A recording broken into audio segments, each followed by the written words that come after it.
ang pinaka-nakakalitong mga rides. At lahat ng nakakabaliw na premyo ay nandito. Sa maraming taon, tinanong ninyo ako, paano ko malalagpasan ang hamon? Kaya inilahad ko ang mga hamon ko para subukan ninyo. At mamaya sa video na ito, ipapakita ko sa iyo kung paano ka manalo ng libreng biyahe sa Beastland.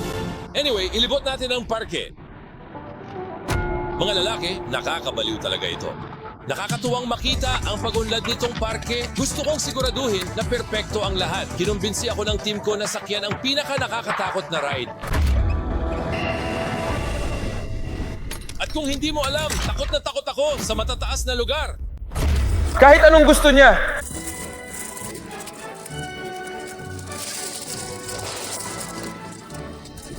Ang nagpapaiba sa Beastland sa lahat ng ibang theme park ay ang dami ng detalyeng inilalagay sa aming mga laro. Parang itong totoong zipline. Gumawa ulit kami ng mga larong hango sa aming mga video. May tirador pa nga tayo! At apoy! Wuwak! Nako! At sa pamamagitan ng paglalaro at pakikipag-ugnayan sa mga rides sa Beastland, maaari kang manalo ng mga kamangha-manghang premyong ito. Pero mamaya na natin pag-uusapan yan. Sobrang excited ako sa mga sandaling ito. Malapit ka na sa Beastland? Maghanda na para ilabas ang iyong panloob na halimaw. Nakakapangilabot talaga ang Diyos. Bago ko buksan ang parke, kinailangan ko muna kayong makilala. Meron akong... Para makilala ko kayo, mag-ingat kayo mga bata! Kumusta ka? Magandang oras! Salamat sa lahat sa paglabas. Gusto ko sanang mag-hi agad. Ang video. 5,000! Sa susunod na lang. Sa susunod na lang. Hayaan natin tao magsaya. At ngayon, oras na para buksan ang parke. Kaya na sila.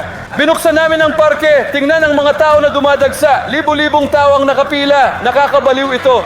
Mahigit 10,000 katao ang dumalo sa pagbubukas. Ubus na ang mga tiket kaya hindi na kami nakapagpapasok ng iba sa parke. At pagkatapos lumubog ang araw at makapasok na ang lahat, oras na para ipakilala sa lahat ang parke. Ayos lang tayo. Sige, gawin natin. Mag-subscribe, pakiusap. Alamat sila kandidatat. Kumusta ang lahat? Ano ang masasabi mo sa Beastland? Oo, gaya ng nakikita ninyo, ginawa namin ang theme park para sa inyo. Siguraduhing laruin mo lahat ng laro. Mag-ipon ng pinakamaraming puntos hanggat kaya. Sa dulo ng araw, kung sino ang may pinakamaraming puntos sa parke, si Tarik, open it up, ay bibigyan ng 7,000 riyad. Pagkatapos, kung sino ang may pinakamaraming puntos sa parke sa 45 araw ang mananalo. Ano ang laman ng ginintuang mangkok na ito? Mananalo sila ng 1 milyong riyad. Sana ay magkaroon kayo ng magandang oras at maligayang pagdating sa Beastland.